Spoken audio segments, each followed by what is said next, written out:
Hey there, everybody. Welcome in for another round of Open Court here on NBA TV. Great to have you out there with us. We call this episode Signature Moves, and it's exactly what it sounds like. And our impressive cast of characters here includes a bunch of guys who had great moves and who are constantly being asked for their signatures. That's not really the way the show works. Okay. Here's Steve Smith, who has a signature move named for him. Isaiah Thomas, of course. To my right, Grant Hill, Dominique Wilkins, and Chris Webber. Good to see all of you. I'm going to start with the man who has a move named for him, the Smitty. How do you develop a signature move, a go-to move? Well, and all these guys spend a lot of time in Detroit, especially Webb, Isaiah, and Grant, and Dominique. There's a lot of guys around there, and I stole it from Richard Dials. I had to give him a lot of credit. He's from Hawthorne Recreation Center. Right. Then there's another guy, a combination of Fred Cofield, played at Eastern Michigan. Freddie Cole. And then there's a guy that's going to give you chills that you said his name the other day that gave me chills. Bo Dukes. Bo Dukes. So it was a combination. I saw those guys doing it in different ways. Actually, Richard Dials threw it behind his back and did it. Fred Cofield kind of did it with the hand, with left hand drop it, right hand go. And then Bo Dukes did it with the pearl, but he used to kind of hold it and carry it. So then for me, the last step for me that I added to it was to jump up. And if you're guarding a guy and you see a guy in the heat of the matter jump up, but when I land, I went. So that was kind of where the mixture, the gumbo of that move came from. But tell them about when Richard came out of the stands. Richard Dials is from Hawthorne Recreation Center in my neighborhood. Well, they wrote an article in Sports Illustrated about my move. They didn't name him. I did. But at a Piston game, as we were talking about early, he had seats and he came down at halftime and said, Smitty, you did not put my name in there. And I'm like, I did, Richard, because if you all know from being from Detroit, you have to give homage. Yeah, sure. Copyright laws, man. That's the story. And some of these moves are the evolution and imitation combined. C-Web, what do you consider your signature move? My signature move was getting buckets when I needed one. That's it. That's simple. I probably favor the jump hook because you can't block a jump hook. Yeah. But, I mean, I like the jump hook. I like the free throw line. If you were big, I'm going to pump fake and dunk on you. I mean, the defense, it's whatever the defense. If Isaiah's checking me, I can't drive by him, so my signature move needs to be a jump hook. If it's a center or Sean Bradley or a big man in Mutombo, I'm going to take you outside, show you I can dribble, cross you over, still one of Grant's slow crossover moves that he sped up, or an Isaiah dribble move. My thing was watching the best players and taking from them. And it was the baby sky hook, whether it was a jump hook, whether it was, Akeem on the block and doing his dream shake. So I prided myself probably in the post having a jump hook and being able to face up, but I can't say I just had one move. Wait, I stole one of your moves in the driveway. You was in college, and you know how they had those rims, you can lower them? So after you dunked at Duke in Michigan, remember you had the ball head and you dunked, then you... I remember, unfortunately. Right after that, right, we had the little rim in the driveway, and you can lower it down. And I would lower it down to like 8.5 feet. And I would dunk, and I would do the Chris Webber. I give him a meme. But see, that's what I mean about signature moves, because it's like, I do a move, but you remember when Isaiah got the air one at the Palace and then ran around with the ball? How many times have we stole somebody's celebration? Like, I remember hitting a jump shot and jumping up and doing the Jordan, when he jumped up and did it. So, yeah, I think, signature moves is something that's so dope, but everybody has a signature move. I was saying before the show, my signature move from Dominique was walking pigeon-toed into parties. Straight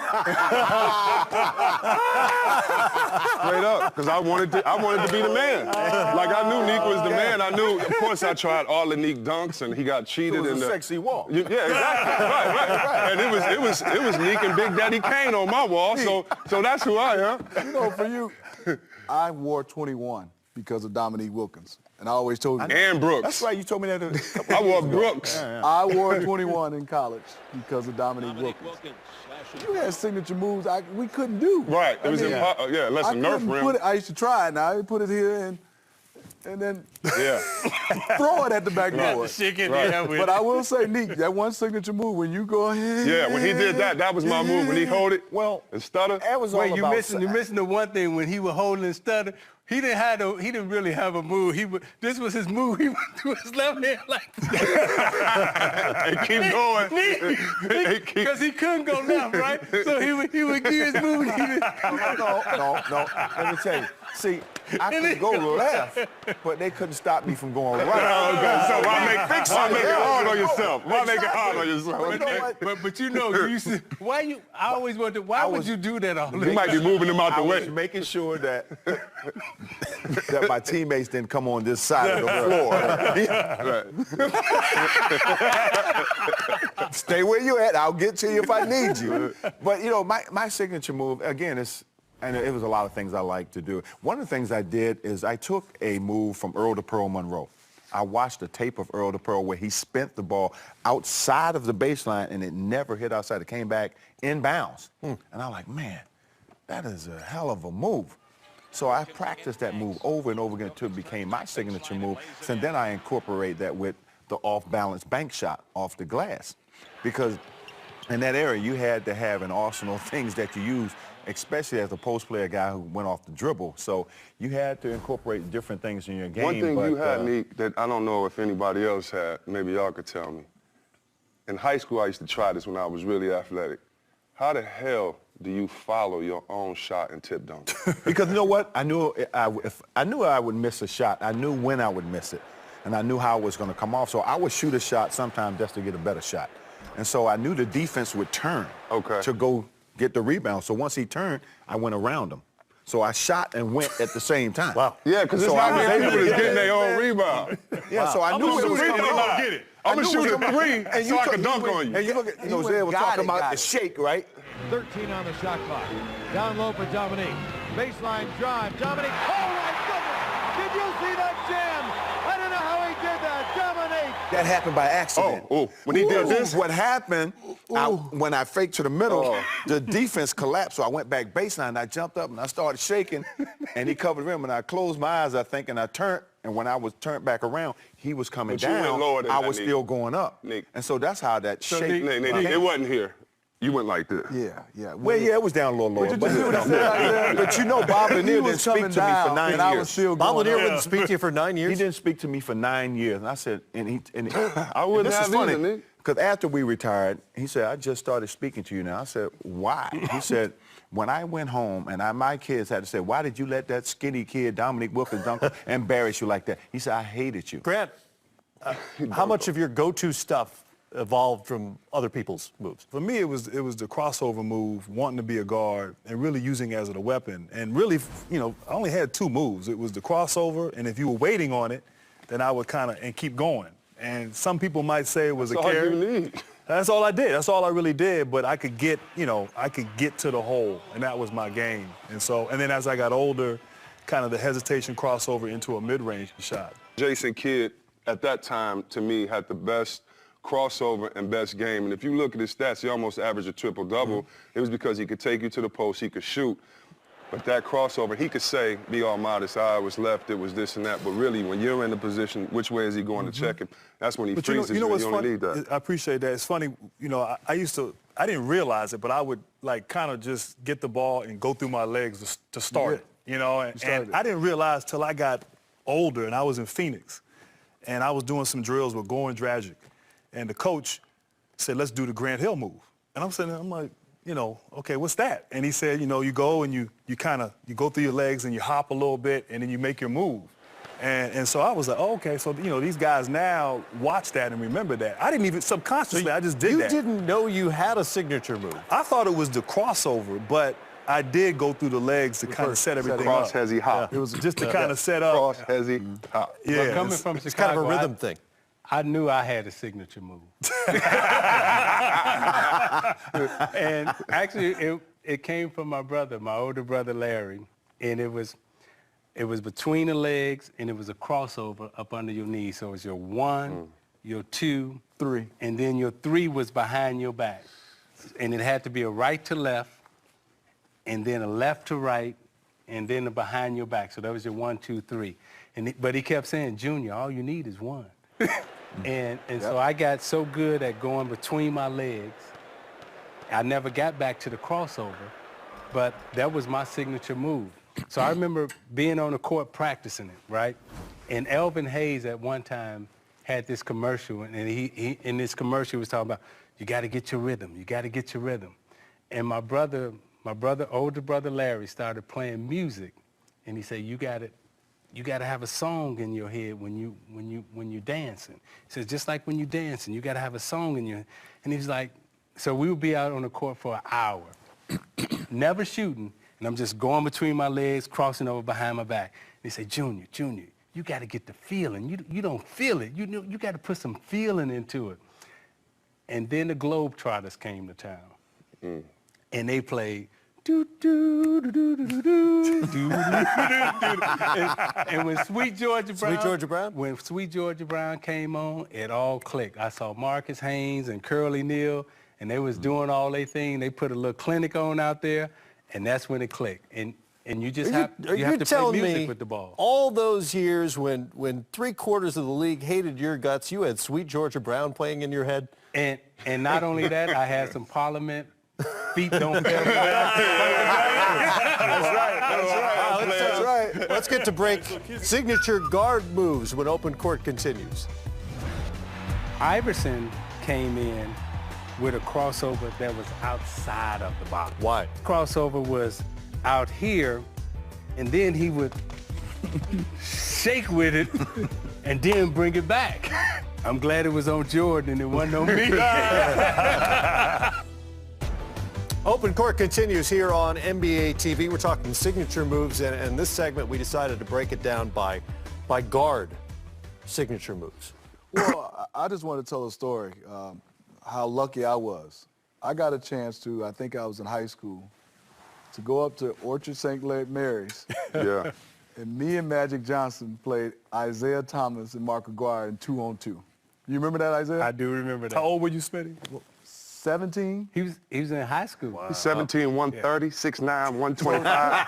Just imagine Magic Johnson saying, come up to Orchard St. Mary's. And then y'all kind of got to talking, and Magic said, let's play them in 2-on-2. Right. So for me, and then afterwards, he's the reason why I took my dribbling to the other level. You remember you gave me 2 balls? Yep. You remember? Yep. Can you want to show 'em? No, go ahead. I'm going to show 'em. Can I have that ball? See if you remember. He said, drop one, pass the other. Yep. Drop one, pass the other. Drop one, pass the other. Drop one, pass the other. And I couldn't do it for about 6 months. And then I started to get it where I could go anywhere. You see, you still working on it, man. He's so proud. remember that? Right? Hey, Stephen, we went to his camp. Globetrotters will love you. Yes, that's my guy right there. And at his camps, he would bring people out, and he was cold because Isaiah always smiling. So you think he's first of all, he's a nice guy, but you think, it's going to be sweet today. So he's not letting no little kid score. And he's like, no, you got to earn this. You got to work for this. And then he proceeds to do the machine gun. Yes. And that's why as a big fella, like growing up in Detroit, me talking about guards, but seeing like Derek Coleman, Terry Mills, Victor Alexander, Derrick Gross, big guys that had handle. And then you were a point guard, but I mean the centers that almost are your size, and we saw you with handles. And then Zeke came out and did the machine gun. And I remember my father telling me, just like how you said, drop, sweats, drop. He said, 99% of the kids in here are not going to listen to what Isaiah said. Are you going to be one that listens? Yes. And I remember looking at him going, okay, Dad. And I remember seeing him do the machine gun, and I'm not lying. It was a blur. He went off slow. He go, bop, bop, bop, bop, bop, bop. This is what I want y'all to do. Then he starts going faster. Then it's like, to the point where every day, everybody on our block, I'm not lying, for the whole summer, through vacation, Bible school, through school, everything, all the kids on the summer got a grip. Super Grip came out ball from my pops, and everybody just out there all summer trying to make it look like a blur. And those are kind of things that separate information, like what kid is going to see this show and go drop it, or are they going to go to YouTube and go like this when you can't do this unless you drop it first. That 2-on-2, I was trying to guard Isaiah, and Zeke was, you wrong. I just want to tell you that. Because he would be standing there, and I'm in my stands, guessing, and he'd be talking and Mark, and then his through the leg was the hardest, tightest, quickest. Yeah. It wasn't like me and Magic was sliding our feet that much, but for Zeke to have a guy that could just stand there, everybody went through their legs, but to me, you got space. That's when it's not the greatest. You're through the legs, and it's here and gone. Was the best I've seen ever. Well, let's talk crossovers. That's the crossover. You talked about it a little bit, developing. Allen Iverson, Tim Hardaway. Jason Will, God, Sham God. Bunch of guys. Who had the best crossover? So there's two different kind of crossovers. So the crossover that myself and Tim had, it was a 1-2 between the legs, and then it was a low crossover under the knees. So as Smitty was saying, everything was tight. And we were taught that you play inside the box. You never come outside the box so you can get right to your shot. Iverson came in with a crossover that was outside of the box. Wide, yeah. And so his crossover was out here, and then he would shake with it and then bring it back, And so when he went outside the box, that's why Iverson had to bring his shot back in to shoot from over here. That's the difference. But Iverson, when he added the shake to it, I'm glad it was on Jordan and it wasn't on me. But you know what? Your crossover and Hardaway's, it was so tight you got to the basket quicker. Yes. Because Yes, it didn't take as long to Mm-hmm. bring that ball back in for you to make your move. Yeah. So with that, I mean, you've got us with that And many, then you many couldn't times. get it. Because the crossover, when you hit it here, you put it right up under your knees. So when you put it up under your knees, right, if that defender, if he leans down, he's going to bump his head into your head. So when you hit it and you're up under your knees, baby. right, then you're dancing with it, then you go. But when you out here with it, That's vintage in then the you got man. to bring it back. And They that's- recognize what That they takes a see little more right now. time. Yeah. It takes a little So more that's- time. You know, that's- somebody that I like too, Chris Jackson, Raul, had that similar through the leg, bop, bop, and it was tight, Yes. right into a shot. Yeah. Quick as Sometimes Curry. he would go and then he'd ball fake and kind of watch you go by. Oh, he go. Yeah. But his was in that mold that Yeah, you're when talking you stay about. tight with it. I played with Rod Strickland, man. And it's funny, like, what people that watch basketball think and then people that play basketball think. So you would think like this, you'd have to go here, but like Isaiah said, you keep it tight so you can get to your shot. It's a method to the madness. I remember no one ever being able to check Rod Strickland, and he did not have a jump shot. That's true. So to me, it was like he was one of the best finishers that was short, and his handles, it looked like he couldn't handle his handle, and he never lost it. I remember Muggsy Bogues coming to me going, damn, he can dribble. And I remember all the point guards saying, I'm tired of Muggsy Bogues chasing me up the court. You ever seen anybody block Rod Strickland's shot No. once he got in the paint? Never. Couldn't block his shot because he kept the defense off balance all the time. So Yeah. he basically froze you a lot. Once he got to the basket, you're backpedaling, Yeah. and sometimes he go off the wrong foot. Yeah. That would totally freeze you. And still finish. And still finish the Well, shot. since we talk about signature moves and guards, you can't leave out Rayford Austin. Rayford Austin has some stuff. Oh, yeah. But there's a name that's going to get him excited, and me excited. His first name is Steve Coulter. Oh, yeah. Crooked leg. The crooked leg. The crooked He the one that leg. brought it back. That No, one, you stepped through. you got to give him the crooked Yeah, leg. See, okay, there's signature moves. There's the Isaiah and Tim Hardaway crossover. You got the Smitty. You got the crooked leg. Steve Coulter. The crooked leg has made a previous appearance on open court. Yeah, it has. Yes. But it's one of those moves that is just it's the craziest move because There we go. again the way he does it, right? That's a life. It's like he'll go between his legs, right? But he'll plant on his right leg. So he'll go here, go between his legs, and he'll plant, and then he gone with it. That's it. You hurt yourself trying that move, man. Yeah, could but guard now, it. Tear a you ligament, can do yo. it slow, but he was guard it. doing it Could guard full it. speed, like Full speed. and it would have you so off balance. Man, he had guards almost breaking their ankles. Falling. Falling on the floor. And next thing you know, he had the basket at the rim laying it up. I fell. How about a shot, a teardrop floater, whatever you want to call it? Tony Parker is one of the great practitioners of it right now. Yeah, I mean, I think, Tony Parker's a lot of guys have taken that in this era. Yeah. But, I thought Mark Jackson was probably the first one I remember getting into the paint. Didn't have a lot of lift. He wasn't a guy that, wasn't going to finish at the rim or do anything crazy, but he just kind of would go in there and throw it up high over the big guys. A push. Like a little push shot, yeah. And actually probably was, at a point in his career, it seemed like he was more efficient with that shot than he was with any other shot. That was like his go-to shot right there. And now, obviously, guys have picked that move up and incorporated it in there. But Mark Jackson was probably that first guy that I remember. I would agree. I played with Mark, and to see him kind of set up that shot time and time again, because he made guys play at his pace. He was never in a hurry. You never was going to push him out of his comfort zone. And he would kind of lull you to sleep. And then he'd get you on the post. Instead of making a post move where you take a really strong shot, he would get you in the lane and shoot that little floater over the top. So even if the defense came, it was too late because he shot it so high. He was very methodical and really precise how he took that shot. But for me, it was a very difficult shot to guard because it was like he would put you to sleep because he was so slow. And you see him bringing the ball down the floor. He's never in a hurry, but such a great passer. And once he got in the lane, he would look guys off to shoot that floater. It was fun to play with Mark. So many guards have a floater now, and the Euro step is another move that pervades the NBA now. Lots of guys have Euro steps. Where did you first see it? I think I first seen it with Sarunas Marciulionis. Yeah, he was a little bit different. His was more powerful. It wasn't, like Isaiah said, the square. He kept it here. Then I would say Sham God was off the dribble with his. Like Chris said, we throw it out and come get it.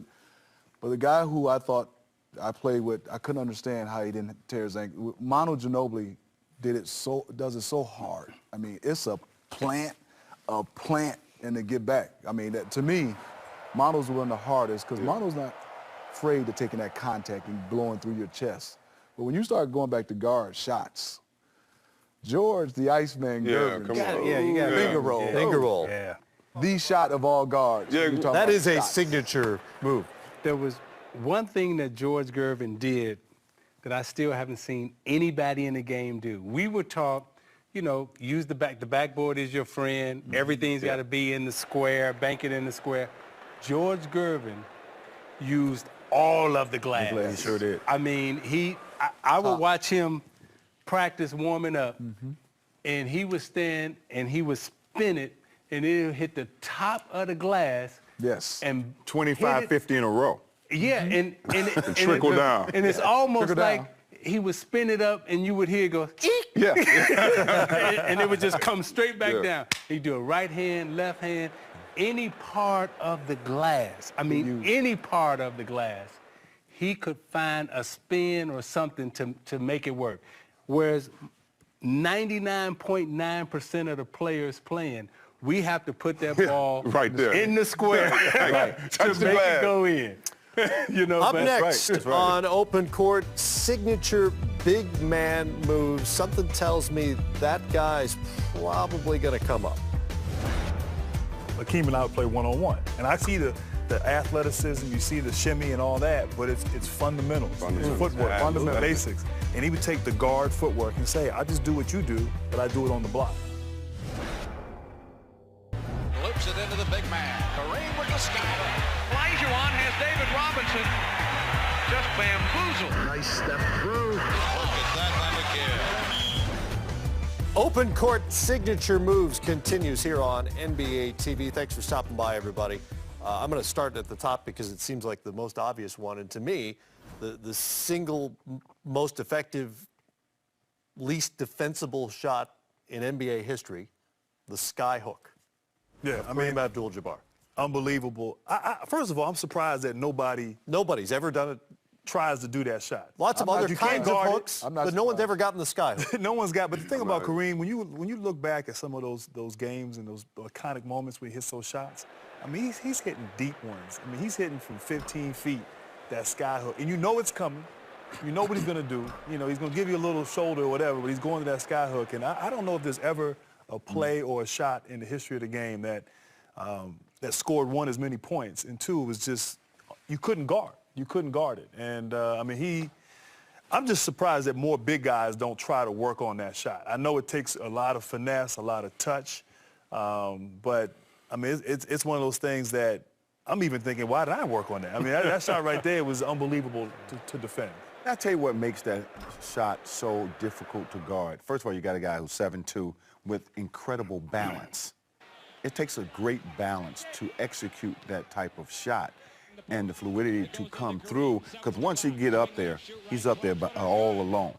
And there's no way you're going to block that shot. But he stayed within an area. You're talking about staying in that box, and that's what Kareem did. And it was just an unguardable shot. And again, a guy at 7'2" with that type of mobility, that type of talent, and athleticism at that size, he wasn't going to block it. It all comes down to shoulder. If you could stand with me, Steve. It all comes to shoulder. Where's the basket? Where's the right here. So I like the jump hook. So if I got the jump hook, I can freeze you, but I can hit you in your chest and I can go up. So you're right, Matt. It stays close. And so this was kind of my favorite move in the post because I knew you couldn't block it. So if I know Steve can't block it, I'm going to go here.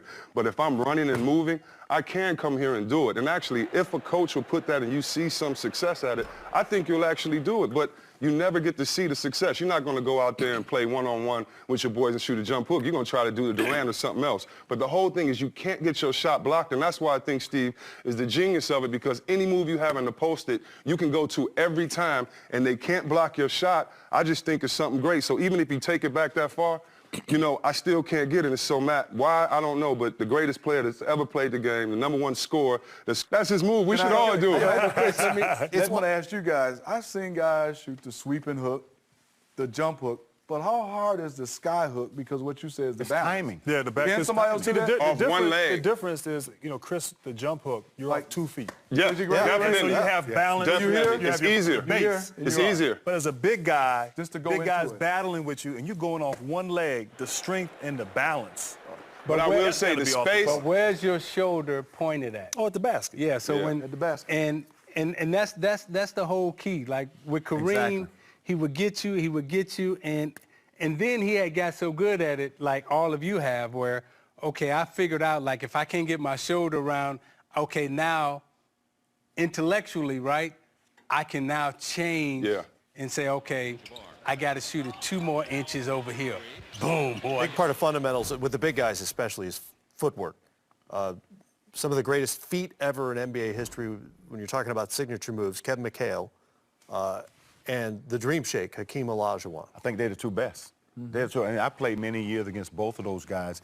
And Kevin McHale, it got to the point where they were calling him a man of 1,000 moves. Could not guard him one-on-one on the box because he had such great footwork, and he did a great job of feeling the contact. And once he felt you, you were done. If the double team didn't come right away, forget about it. He had too much stuff on the box. Hakeem, the same thing. Not only was he a very agile guy, but he was super strong around the basket, and he just had an unbelievable feel for the game. I remember the year that David Robinson got the MVP.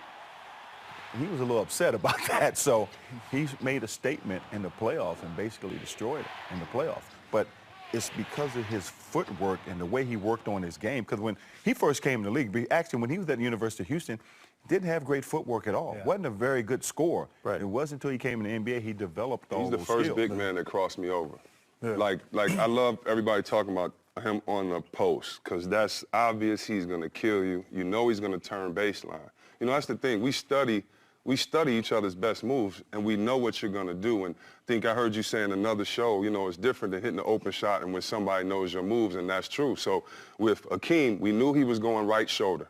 But how many spins are you going to get this way, or is he going to face you up? And at the free throw line, he had a crossover. He couldn't dribble straight, but he could do this all day on you and hit that jump shot. And I remember him being kind and cool and all this, and I remember thinking, like, I've never seen this quickness. Like, all the coaches I ever had, shut up. You don't know what you're talking. All my boys, shut up, because this right here is some 3,000 futuristic, you know, type moves. And he was just so quick, strong, and athletic. But that's what I love about the league is that no matter what level you're on, when you get to this league, first of all, you're going to be happy that the NBA players are fans of you and they encourage you. The players are, and they want you to get better. But you also have to learn everything you know.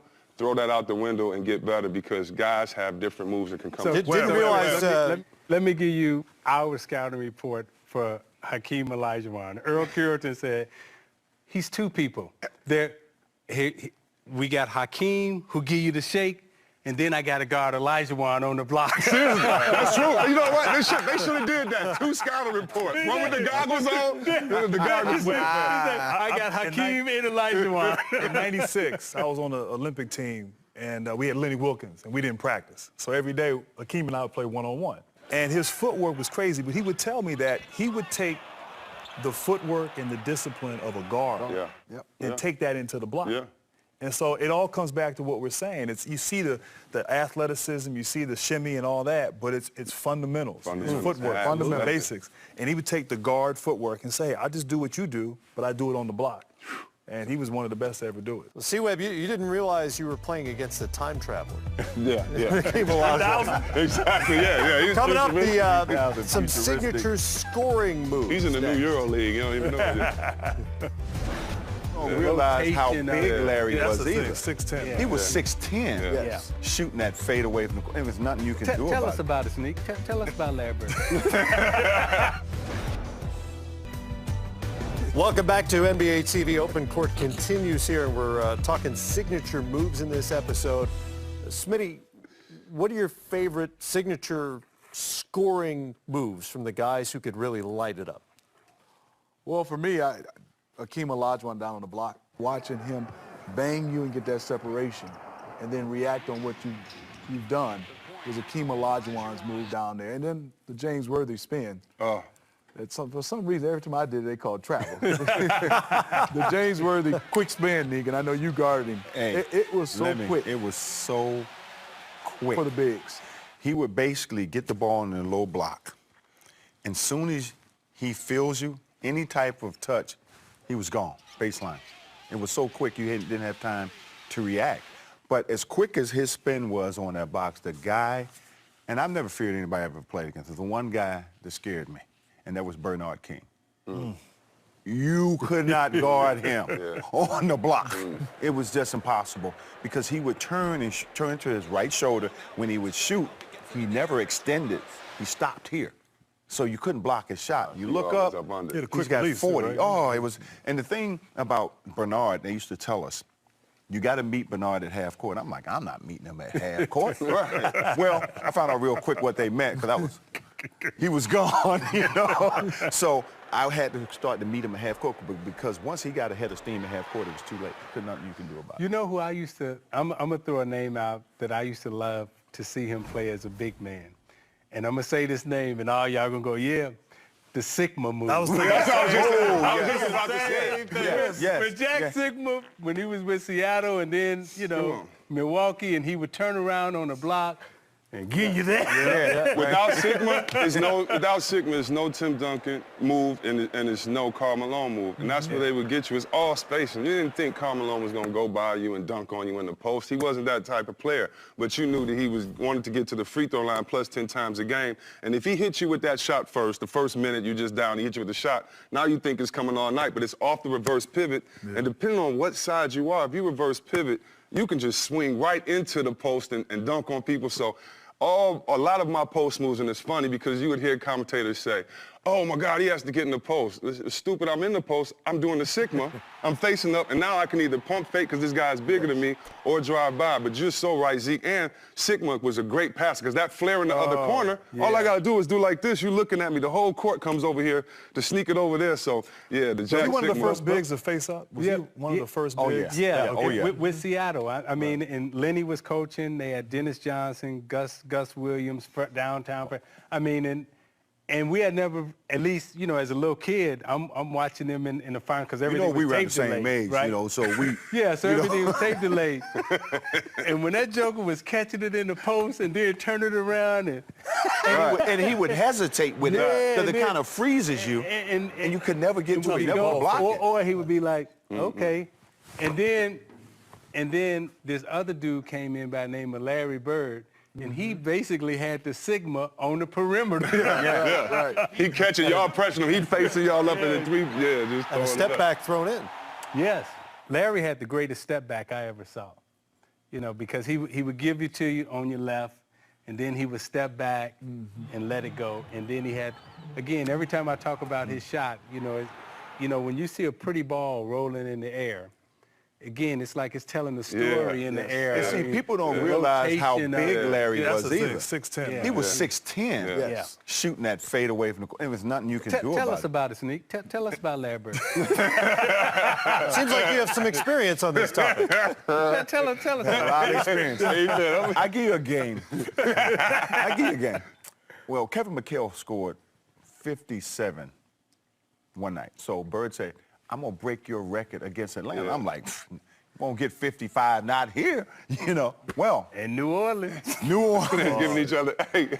Some free chili. He got so hot in that game that you talk about that patented step back. He was doing that step back, and he switched it to his left hand 3 separate times in that game and hit a 3.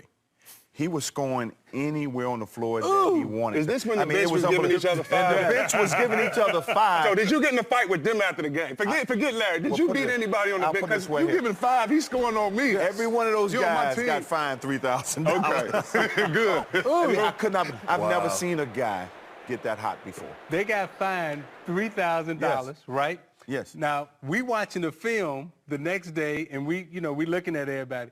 Now, Fratello fined everybody $3,000, but what y'all didn't see was he was sitting down like, You know, and you should have filed Fratello $10,000. Because can't he call a double team? Can't you get it out of his hands, coach? even Find the coach. Even the coach was like, ooh. But I paid him back. Coach I should've paid him pressed back. or something. I paid him back, I think probably about a couple weeks later when I went for 54. So that was my payback. Didn't get 60, but I got 54.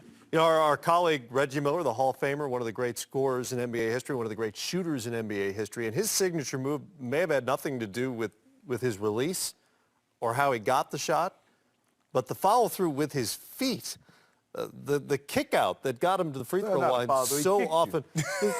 Smitty, this seems to have struck a nerve with you.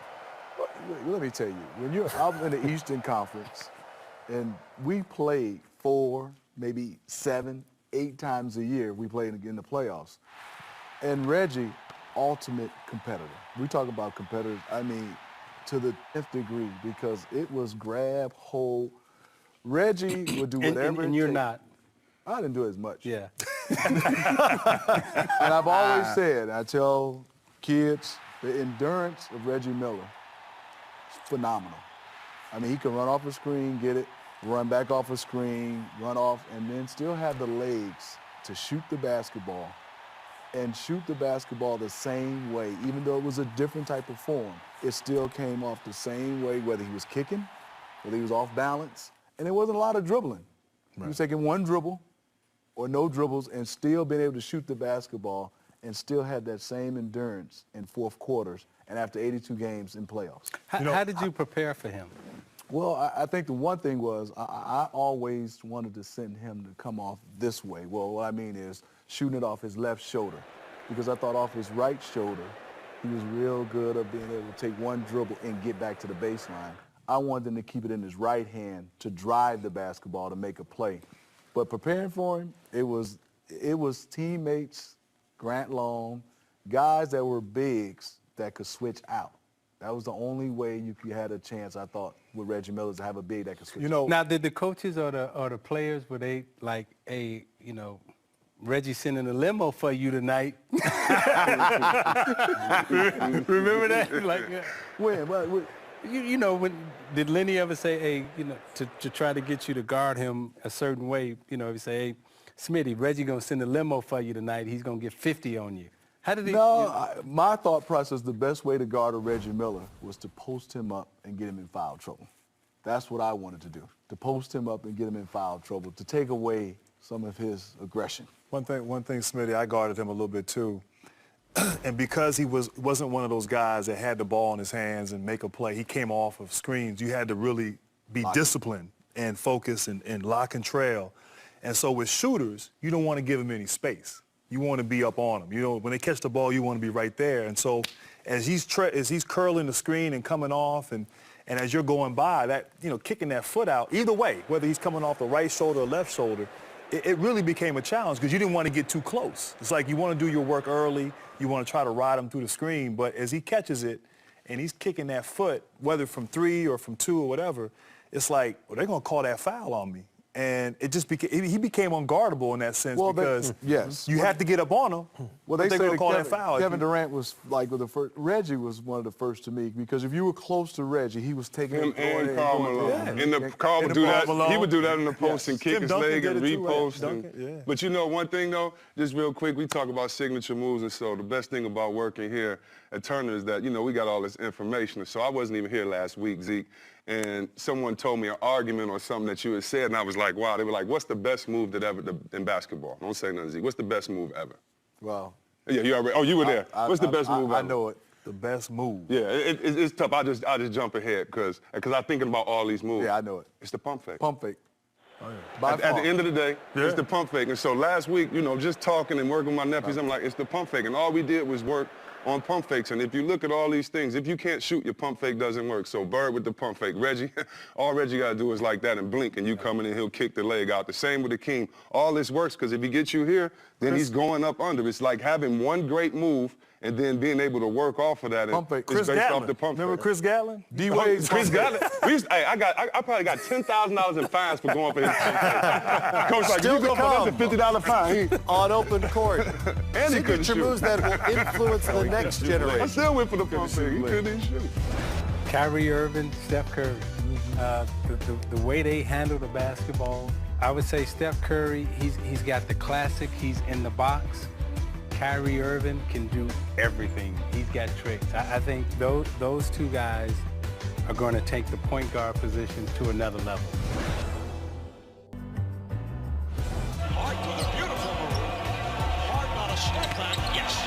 Curry splits the defense behind the back. Fires a three. Oh, he puts it in. What a play by Irving. He gives you a move with every part of his body. We've reached the final segment of this edition of Open Court, Signature Moves, and we're thinking ahead now to the guys on the floor now who are going to influence the next generation. We've already seen Kevin Durant, for instance, adopt Dirk Nowitzki's one-legged fadeaway. What are the other moves they're going to have an impact on players 5 years from now? You know, a move I like, James Harden. And he's got a lot of moves, but when he gets in the paint, he kind of brings his arms through, a lot like how Sam Perkins used to do that in the post. Stacey Augmon used to do that, a lot of guys. So he kind of extends his arms as he's going down the lane and goes into your arms as he's going to the basket. One of the best at drawing fouls and creating contact as an offensive player. And so, you know, the whole theme has been sort of guys taking stuff from other people through the years and learning from other guys, and certainly Harden has learned that from someone. Zeke, whose stuff do you admire right now? Kyrie Irving, Steph Curry. The way they handle the basketball, and, you know, I would say Steph Curry, he's got the classic, he's in the box. Kyrie Irving can do everything. He's got tricks. I think those two guys are going to take the point guard position from a scoring, dribbling, showman standpoint to another level. You know, we love Stephen Curry and also Kyrie Irving, but the one guy, I also have to throw in James Harden. It's not a step back, it's a step sideways. That's something that's new. Like Grant said, him bringing it down there. But I think it's going to be Kevin Durant. We're going to have 6'11" guys being able to handle the basketball like a Kyrie. Because right now, if you're a big guy and you're trying to emulate Kevin Durant, you're working on your handles right now. And we're going to have somebody be able to dribble the basketball like a Tim Hardaway, like Isaiah Thomas. But I think also it's an old school thing, but that flamethrower and Klay Thompson is going to have kids going out there shooting the basketball. Back to the fundamentals. Back to the fundamentals. Klay Thompson, the way he's shooting that basketball. And Stephen Curry can shoot it, but that picture perfect, keeping it square. Klay Thompson. Good fundamentals is always a good signature. Good fundamentals. I think it's coming back. Well, I spent time with both of those kids this summer in the Canary Islands with the Olympic team. and Steph Curry and Thompson to see what they do after practice. And I was amazed on how focused they are on shooting the basketball. They spent an hour and a half after practice just shooting. It How blew me about away. that? Hard work is another great signature move to have. Fellas?